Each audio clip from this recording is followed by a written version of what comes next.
வந்து தண்ணி அந்த அளவுக்கு அதிகமாக இருக்குது, நிற்க கூட முடியல. ஆனால் நான் ரீல்ஸ் பண்ணும்போது அவ்வளோ சூப்பராக இருந்தது இடம். இப்போ பாருங்கள், ஏரியை பாருங்கள், ஃபுல்லாக பாருங்கள், ஃபுல்லாகவே ரம்பி இருக்குது. அந்த அளவுக்கு ஜாஸ்தியாக இருக்குது. நான் அதுக்குள்ளேயே ரீல்ஸ் பண்ணியிருக்கேன். இந்த இடத்துல கூட வந்து பாருங்கள், ஜிப்மர்னு இருக்குது. இந்த கேம்பஸ்குள்ளே கூட இங்கெல்லாம் நான் பண்ணியிருக்கேன். ஆனால் அது ஃபுல்லாகவே தண்ணி, அந்த கேம்பஸ்குள்ளே ஃபுல்லாகவே தண்ணி இருக்குது. காற்று நிற்கவே இல்லை. எவ்வளோ காற்று இருக்குது பாருங்கள், நிற்க கூட முடியல. நம்மளை அடிச்சுட்டு போயிடும் போல இருக்குது, அந்த அளவுக்கு இருக்குது. வாங்க நம்ம இன்னொரு இடத்துல போய் தண்ணி எந்த அளவுக்கு போகுதுன்னு பார்க்கலாம்.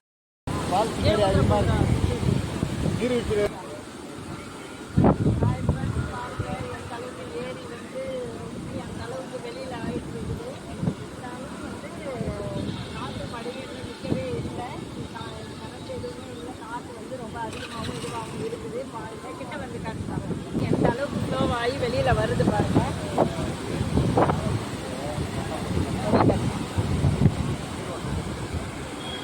எவ்வளோ பேர் அதில் மீன் பிடிச்சிட்டு இருக்காங்க பாருங்க. மீனெல்லாம் இறங்கி பிடிக்கிறாங்க.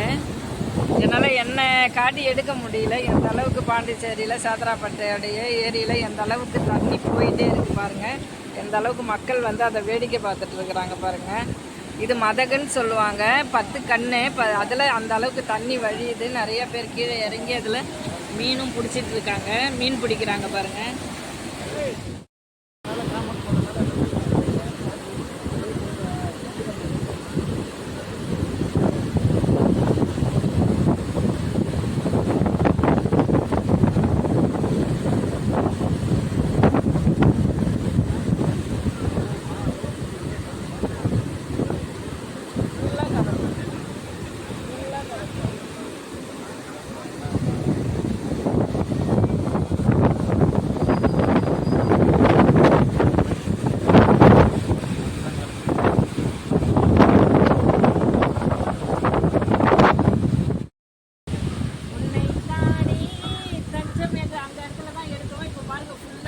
ஒழுகி போய் இருக்குது. அந்த இடத்துல தான் நம்ம ரீல்ஸ் பண்ணோம். இப்போ பாருங்க, ஃபுல்லாகவே ஏரி ஃபுல்லாகவே ஆயிடுச்சு சேதராப்பட்டில்.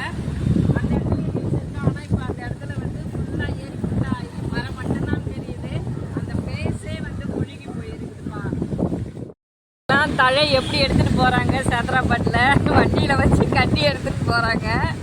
ஆடுக்கெலாம் வந்து போய் மேய முடியல, அந்த அளவுக்கு தண்ணி இருக்கிறதுனால பாருங்கள் எப்படி வண்டியில் வச்சு மரத்தை வெட்டி எடுத்துகிட்டு போகிறாங்க.